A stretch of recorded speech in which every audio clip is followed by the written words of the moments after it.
Hi you guys, so I would like to discuss with you the Renaissance that occurs in Europe. I will be discussing in a later video the Reformation that occurs in Europe, but I would like to discuss the Renaissance with you, and I will be making two videos about the Renaissance.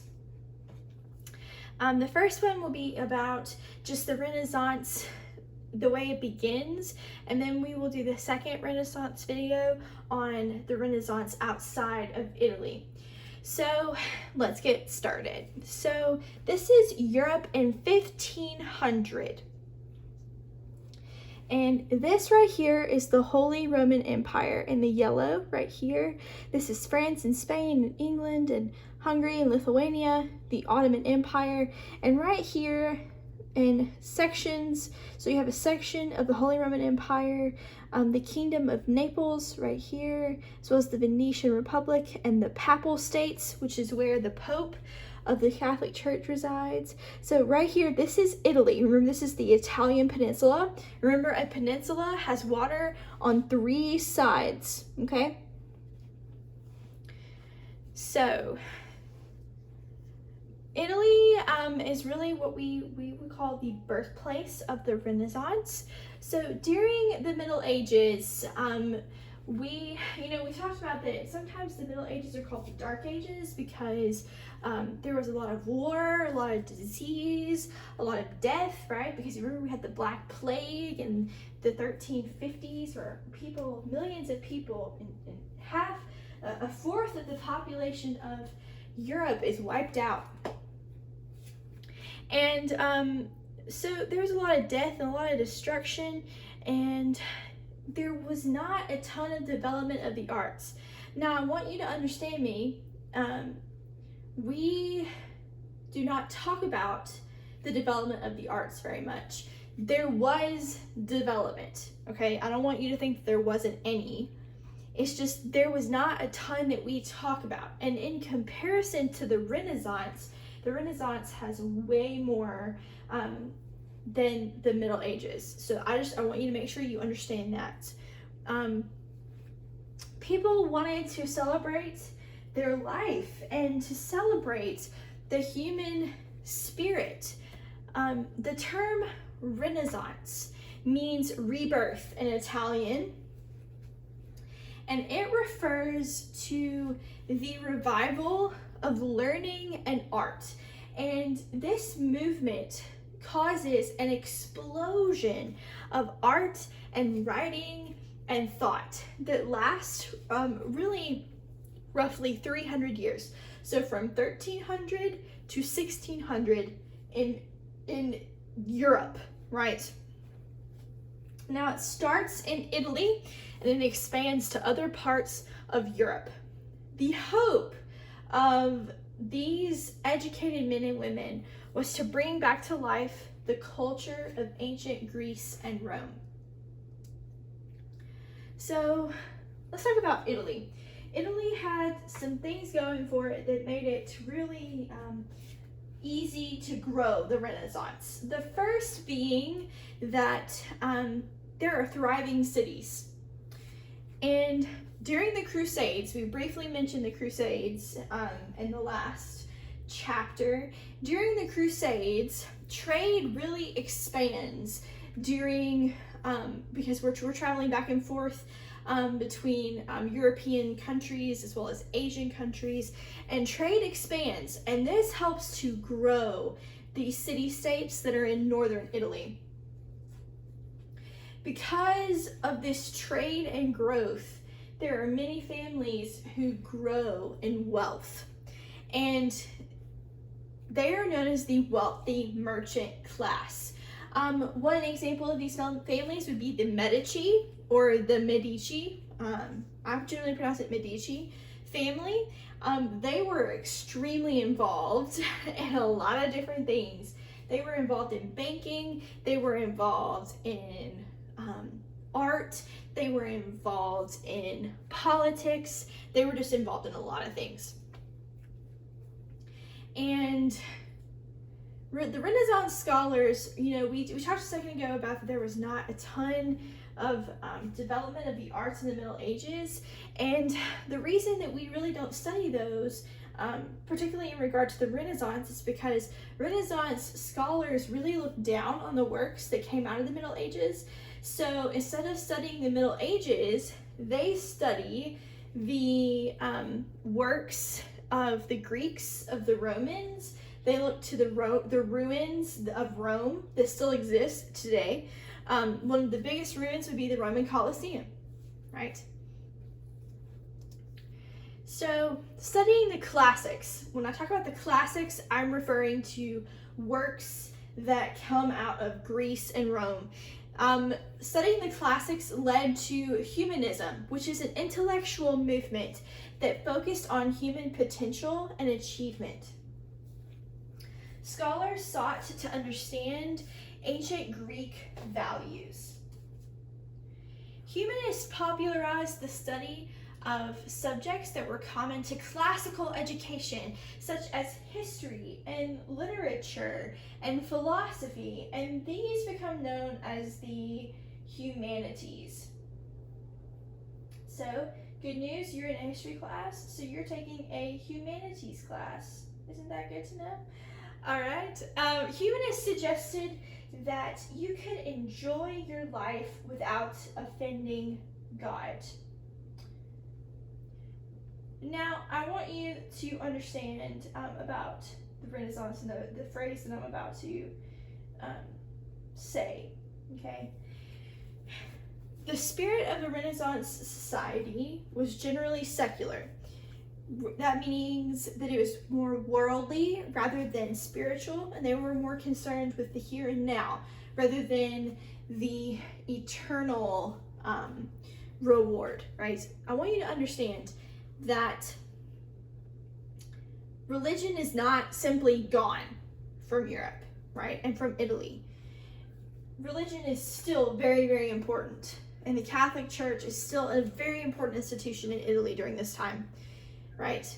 But you see this shift from being completely religious to now we're seeing a little bit more secular view in there as well. So the wealthy merchant class, people like the Medicis, they would often become patrons of the arts, meaning that they would pay for an artist. Like, we're going to be looking at the works of Leonardo da Vinci, and they would pay for people like him to come and to work for them and to create pieces of art. And so when they did this, they're showing their wealth and they're showing their importance. We will be reading this week about the Renaissance, man and woman. This is the ideal of a man and a woman during the Renaissance period, and you worked to strive to become like this person. The Renaissance man is somebody who strove to master all areas of study. He was somebody who was charming, he was witty, he was well educated in the classics. He should be able to dance, to sing, to play music, and to write poetry. Now, the Renaissance woman should also be educated. She should know the classics, and she should be charming as well. But she should not be somebody who seeks attention or fame. She should be the kind of person that inspires works of art to be made about her. But she's not somebody who seeks that out, if you understand what I'm saying. People will want to paint her because of her ideal. She's not seeking them out. They seek her out, if that makes sense. The Renaissance woman typically did not have any influence in politics. So during the Renaissance, the artistic style that artists had changed. During the Middle Ages, artists would portray religious subjects to convey a spiritual ideal, and they continue this in the Renaissance, but they begin to use a realistic style that they really copy from classical models, i.e. Greece and Rome. Renaissance painters would use the technique of perspective, where they would show 3 dimensions on a flat surface. We're going to be taking a look at some pictures of some artwork, and I will be pointing out to you perspective so that you can see what perspective looks like. That is a vocabulary word that will be on your test. Just saying. So some of those people that are famous from this time period would be Michelangelo, Donatello. They're the kind of people that would paint and sculpt in a very realistic manner. We're going to see some of their works in a few minutes. Leonardo da Vinci was somebody who was a painter, he was a sculptor, he was an inventor, he was a scientist. He was a true Renaissance man, by the way, because he studied everything. He could paint, he could sing, he could do poetry, he could do all of those things. Now, he didn't do them all the time, but Leonardo da Vinci was a Renaissance man. So this is an example of some of his work. You might have seen this painting before because this is one of the most famous paintings from the Renaissance. And this is the Mona Lisa, and it was painted in 1503. She actually was a person, her name was Lisa, and she was probably about y'all's age. She was about 15 years old when he painted this photo, this picture of her. And if you look behind her shoulder here, you can see this mountain kind of looking thing and some water out behind her. This is an example of perspective, where there are things out behind her that you can see out in the distance. That's an example of perspective, where it doesn't look flat, it looks 3D. This is another Leonardo da Vinci. This is known as The Last Supper, and this is a very famous work as well. And you will notice that this is a religious piece, but the characteristics on each man are very realistic, right? And the room itself is not flat. You can see it goes back, and there's another wall back there, and you can see the city behind you. So this is an example of perspective as well. This is the work of Donatello. Remember, he was a sculptor. The facial features on this man are very realistic. If you look at his hands, like you can see like the lines like that you have on your knuckles from your skin. He has this man has those. This was finished in 1411. This is Pieta by Michelangelo. It was it was sculpted in 1499. It was finished in 1499. And if you look at the man that she is holding, I do believe that this is supposed to be Mary, the mother of Jesus, and she is holding his body after he has been taken down from the cross. If you look, you can see his ribs, like he looks to be laboring in his breathing. You can see all of the bones in his and the tendons in his bent knees and in his foot. It's like our feet would look when we were relaxed, when we were laying down. You can see all of the wrinkles in her clothes. This is a very realistic piece. This is another work of Michelangelo. Michelangelo painted the ceiling of the Sistine Chapel, and he finished this in 1512. And this is part of that painting. This is known as the creation of Adam, where God is reaching out to touch Adam. This is the actual ceiling itself. And we cannot see the creation of Adam. It would be like, if you're looking at the top of the ceiling, it would be back here. But these are the walls, and this is the ceiling. This is another wall, right? Because in my classes, we talked about how busy this is, and it must have taken him a long time to complete this, but he finished it in 1512. So vernacular is a vocabulary word that you need to know. Vernacular is the native language or the common language of people. So when we use phrases in the South, like for example, one of my favorite phrases to use is bless your heart. That is Southern vernacular. That is language that is common to us. It is native to us. Whereas somebody in the United Kingdom, in London, would not say bless your heart on a regular basis. They have their own phrases that are common to them.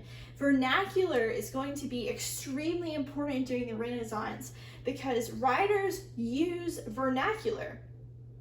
I mean, they use other things too, like Latin and Greek, but the important thing that you'll see, like in the Reformation, for example, is that people start to write in vernacular so that the everyday person can read these pieces, and that is extremely important.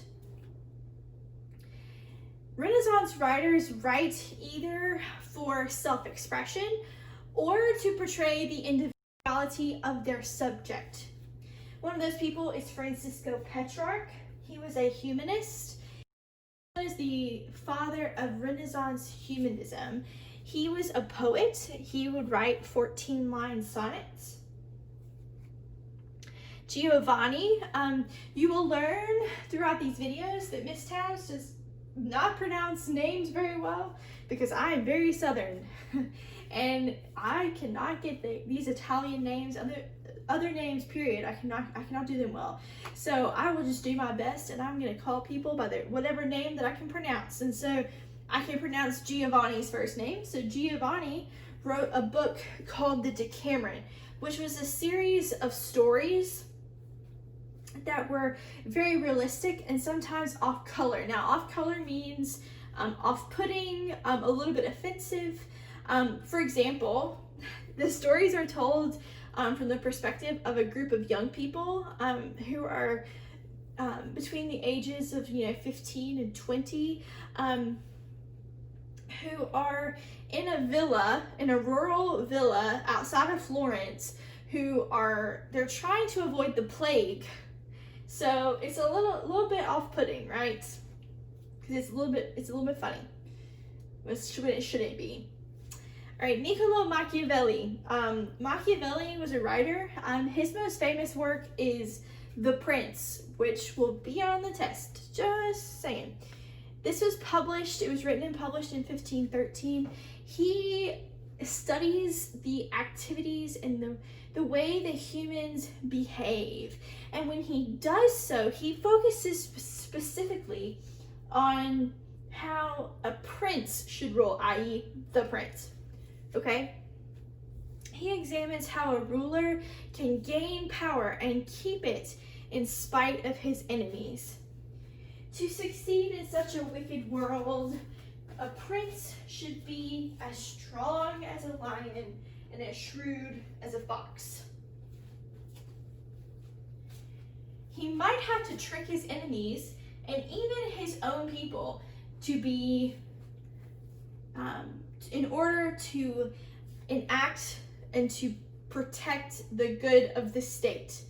Machiavelli was not somebody who would be concerned with what is morally right, but with what is politically effective. So this is an actual piece, an actual section from The Prince, and we will be reading that during the week in class. So I hope that this video has been helpful talking about the birthplace of the Renaissance. We will be starting in the next video in the Northern Renaissance to talk about the Renaissance outside of Italy. So I hope that this has been helpful, and it will be very helpful for you while you are studying for your test.